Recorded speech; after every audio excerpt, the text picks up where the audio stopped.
Everyone, welcome back to my channel. तो आज करते हैं बहुत ही बेसिक सा कॉन्सेप्ट। आज मैं आप सबके लिए लेके आई हूँ कि किसी भी सेंटेंस को इंग्लिश में फ्रेमिंग कैसे करते हैं, जो कि बहुत ही बेसिक कॉन्सेप्ट है, बट बहुत ज़्यादा बच्चे इसमें कंफ्यूज रहते हैं। तो आज हम करते हैं कि किसी भी हिंदी सेंटेंस को जब हम इंग्लिश में ट्रांसलेशन करते हैं तो उसको कैसे फ्रेमिंग किया जाता है।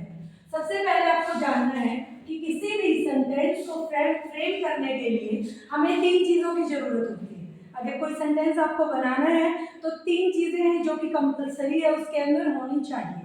वो 3 चीज़ें होती है। First thing is subject, second है हमारा वर्ब। वर्ब में हम हेल्पिंग वर्ब भी रख सकते हैं और मेन वर्ब। इसमें आती है helping verb and main verb. अब थर्ड रहता है ऑब्जेक्ट। तो हम बात करते हैं, यहाँ पे हमारे पास 3 फैक्टर्स हैं, सब्जेक्ट, वर्ब एंड ऑब्जेक्ट। अब इन तीनों को जब हम मिला देते हैं तो बनता है हमारा सेंटेंस। अब ये छोटी सी जो नॉलेज थी वो बहुत सारे बच्चों के पास होती है, लेकिन कंफ्यूजन क्रिएट होता है जब हम कोई सेंटेंस बनाना स्टार्ट करते हैं कि सेंटेंस को कैसे बनाया जाए, सब्जेक्ट को कहाँ रखा जाए, वर्ब कहाँ आएगी और ऑब्जेक्ट की पोजीशन क्या रहती है। तो आज हम जानते हैं कि इनकी पोजीशन कैसे कैसे रहेगी। सबसे पहले हम यूज करते हैं सब्जेक्ट। किसी भी सेंटेंस को जब बनाएंगे तो फर्स्ट नंबर पे रहेगा सब्जेक्ट।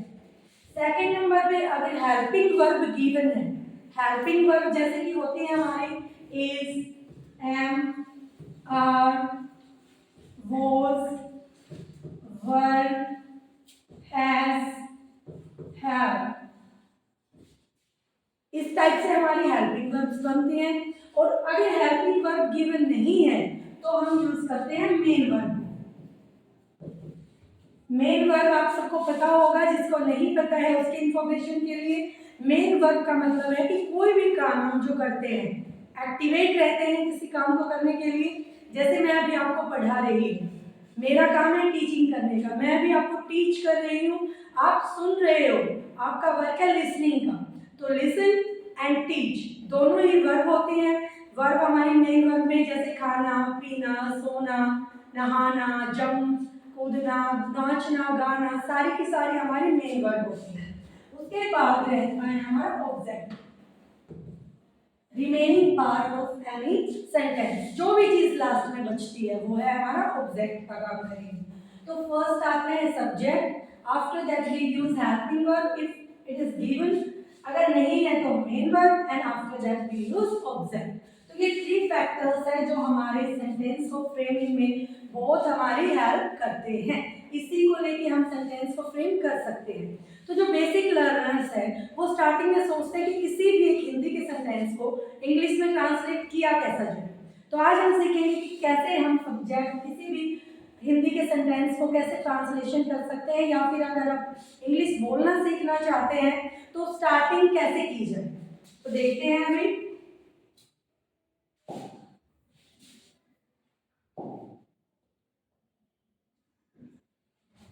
सबसे पहले हमारा जो मेन फैक्टर होता है वो है सब्जेक्ट।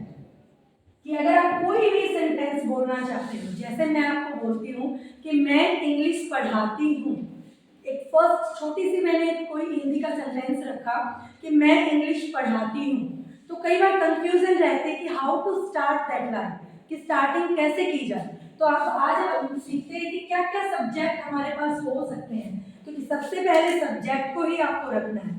तो सब्जेक्ट कौन कौन होते हैं? सब्जेक्ट का मतलब होता है डूअर, कोई भी जो काम को करने वाला है, डूअर। सब्जेक्ट किसको बोलते हैं? हम किसी काम को करने वाले को। कोई भी काम है, हम डेली एक्टिविटीज हमारी होती हैं, तो उस काम को करने वाला कौन है? तो डूअर होता है हमारा सब्जेक्ट। तो अब देखना है कि सब्जेक्ट क्या क्या हो सकते हैं। किसी भी सेंटेंस के स्टार्टिंग में हम किस किस वर्ड को यूज कर सकते हैं। तो सबसे पहले मैंने रखा आई एज ए सब्जेक्ट ही। जैसे मैंने बोला मैं इंग्लिश पढ़ाती हूँ, तो मैंने शब्द यूज किया मैं, तो मैं को हम इंग्लिश में बोलते हैं आई। अब कई बार कंफ्यूजन क्रिएट होती है कि अगर मैंने बोल दिया मैंने इंग्लिश पढ़ाई, तो कंफ्यूजन क्रिएट होती है कि मैंने को इंग्लिश में क्या बोले, क्योंकि ये भी एज ए सब्जेक्ट यूज किया जाता है। तो मैंने शब्द के लिए भी हम यूज करते हैं आई का। मैं आपके लिए कोई कॉम्प्लिकेटेड नहीं था, पर जब मैंने आता है तो बहुत सारे बच्चे कंफ्यूज हो जाते हैं कि कैसे यूज किया जाए। जैसे मैंने बोला कि मैंने कल बच्चों को इंग्लिश सिखाई, तो स्टार्टिंग हुई है हमारे सेंटेंस की मैंने से, तो उसको बोलते हैं हम आई। तो आप स्टार्ट करोगे आई सब्जेक्ट के साथ। अब सेकंड सब्जेक्ट हम रखते हैं दे। सब्जेक्ट हो सकता है हमारा दे। दे को हिंदी में क्या बोलते हैं? वे। जैसे कि हम कहें वे खाना खा रहे हैं, एक सिंपल सी लाइन है, वे खाना खा रहे हैं। तो हमें स्टार्टिंग करनी है, सब्जेक्ट को शुरू में रखना है। तो वे सब्जेक्ट जो हमारा है उसको हम इंग्लिश में ट्रांसलेट करने के लिए स्टार्टिंग करेंगे दे से। स्टार्ट करते हैं जैसे दे, बाकी जो पोर्शन रहेगा वो हम आगे रखेंगे। But today in this video we are just discussing about subject, कि सब्जेक्ट हमारे क्या क्या रह सकते हैं।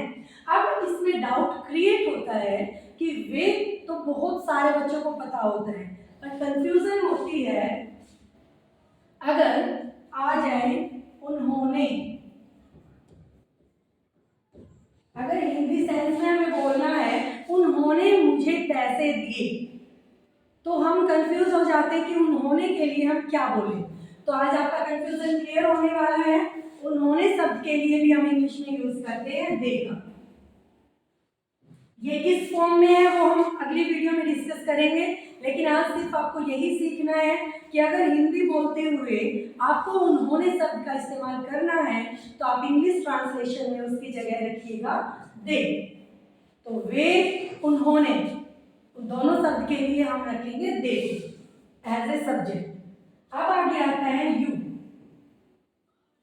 यू भी हमारा सब्जेक्ट के रूप में काम करता है।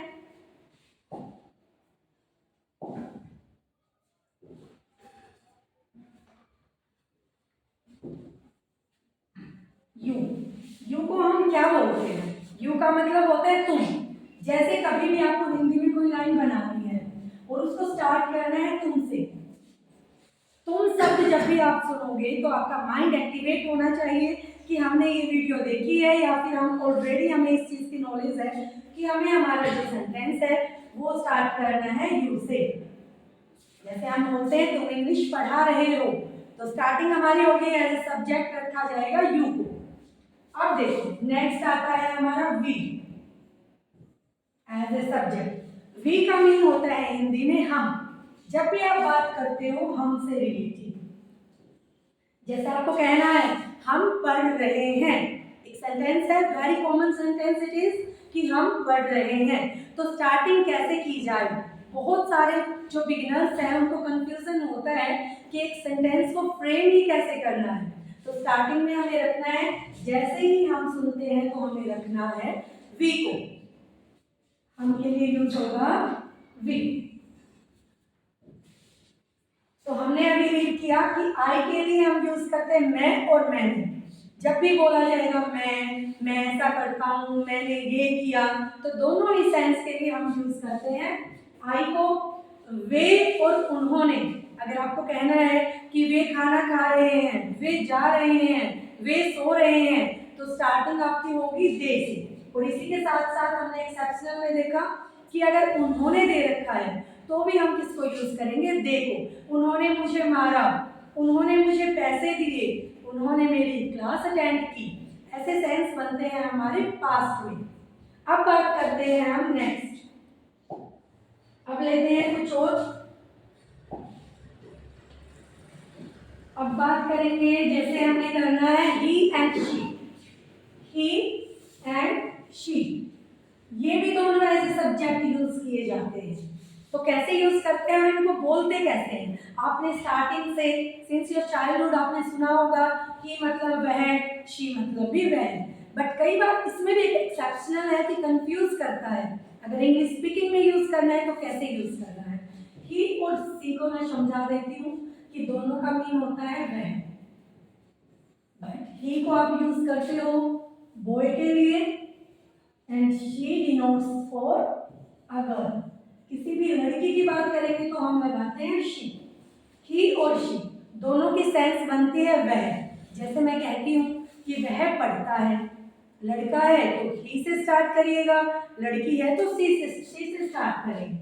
लेकिन अब एक और सेंस बनती है इसकी जिसमें कंफ्यूजन होता है। अगर पास्ट की आप कोई बात बता रहे हो और उसमें बोला जाता है कि उसने मुझे एक पेन दिया, जैसे मैंने किसी के लिए बोला, कोई लड़का है उसके लिए मैं बात कर रही हूँ कि उसने मुझे पेन दिया, तो अगर पास्ट में आप यूज करते हो, किसी लड़के के बारे में कहते हो या फिर लड़की के बारे में, और सेंस निकलती है जो वर्ड शब्द सुनने को मिला वो सुना उसने, तो उसके लिए भी आप यूज करेंगे ही और शी का। कई बार हम कंफ्यूज होते हैं कि जैसे इंग्लिश में लिखा हुआ है he gave me a pen, there is a sentence in English और स्टार्टिंग होती है ही, तो most of the time children get confused about it कि ही है और उनका माइंड जाता है कि ही को तो हमने पढ़ा है वह की सेंस में। बट 90% ऑफ द टाइम क्या होता है, अगर यहाँ पे वर्ब की सेकंड फॉर्म गिवन है, जब आप वर्ब की सेकंड फॉर्म के साथ ही और शी को बोलते हो तो आप इसको वह नहीं बोल पाते, 90% ऑफ द टाइम आप इसको बोलते हो उसने। तो हमारा हिंदी ट्रांसलेशन क्या रहेगा इसका, उसने मुझे एक पेन दिया। ये भी थोड़ा कंफ्यूजन था, जो कि अभी कंफ्यूजन क्लियर हो जाना चाहिए कि अगर वर्ब की सेकंड फॉर्म के साथ ही और शी गिवन है, दिया गया है, तो आप मोस्ट ऑफ द टाइम उसको बोलोगे उसने। वह बोलोगे तो गलत हो जाएगा, वह मुझे एक पेन दिया, तो बिल्कुल ही गलत माना जाएगा।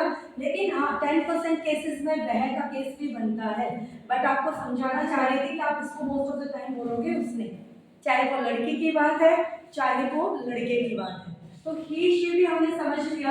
अब कुछ सब्जेक्ट हमारे मेंशन होते हैं, अगर किसी के नाम से आप कोई बात कह रहे हैं, हम ऑलरेडी पढ़ चुके हैं I we they you he and she, लेकिन अगर किसी का नाम गिवन है जैसे कि राम, श्याम, कुछ भी कोई भी नाम गिवन है, ये भी एज ए सब्जेक्ट यूज होते हैं। जैसे मुझे कहना है कि राम रोज सुबह 5 बजे उठता है, तो आपको कंफ्यूज नहीं होना, आपको सबसे पहले सेंटेंस फ्रेमिंग में कुछ और सोचना ही नहीं है कि इसको कहाँ रखें। सबसे पहले आपको जिसकी बात कर रहे हो, जैसे मैंने बात की राम की, तो सबसे पहले आप सेंटेंस के स्टार्टिंग में राम को ही रखेंगे, बाकी का जो भी रहेगा फ्रेमिंग वो रहेगा बाद में, सबसे पहले राम को रखा जाएगा। तो ये था एक तरीका कि सब्जेक्ट कैसे हमारे सेंटेंस फ्रेमिंग में सबसे ज्यादा इंपॉर्टेंट रोल प्ले करता है। तो आज हमने स्टडी करी है कि सब्जेक्ट क्या क्या हो सकते हैं और उन सब्जेक्ट्स को कैसे कैसे हिंदी में बोला जाता है, क्योंकि कई बार हिंदी में बोलना आता है बट इंग्लिश में क्या बोला जाए उसमें कंफ्यूजन क्रिएट होती है। तो ये थे कुछ सब्जेक्ट जैसे नाम गिवन है या फिर आप बात कर रहे हो किसी भी, जैसे आप कहते हो मेरी मम्मी खाना बनाती है, मेरे पापा वहाँ जाते हैं, मेरा भाई ऐसे करता है, मैम हमें इंग्लिश पढ़ाती है, तो जो भी जिसकी भी आप बात कर रहे हो उसको आप रखोगे सबसे स्टार्टिंग में। जैसे कि हमने बोला मेरी मदर, माई मदर, तो सबसे पहले इन्हीं को रखा जाएगा क्योंकि ये हमारा सब्जेक्ट के रूप में यहाँ पे काम कर रही है, कि जो काम को करने वाले हैं डूअर है वो है हमारी माई मदर, तो स्टार्टिंग हम करेंगे यहीं से। तो इस वीडियो में सिर्फ इतना ही बताया जाएगा कि हमें सेंटेंस को स्टार्ट कहाँ से करना है, उसके बाद नेक्स्ट वीडियो में देखते हैं कि सेकंड नंबर पे जो वर्ब रहेगी उसको कैसे लगाया जाता है। लेकिन अभी हमने सीखा कि सब्जेक्ट कैसे कैसे हो सकते हैं और उनको कैसे कैसे बोलना है। अगर आपको वीडियो अच्छी लगी है तो please share this video, subscribe the channel and please like this video. Thank you for watching this video.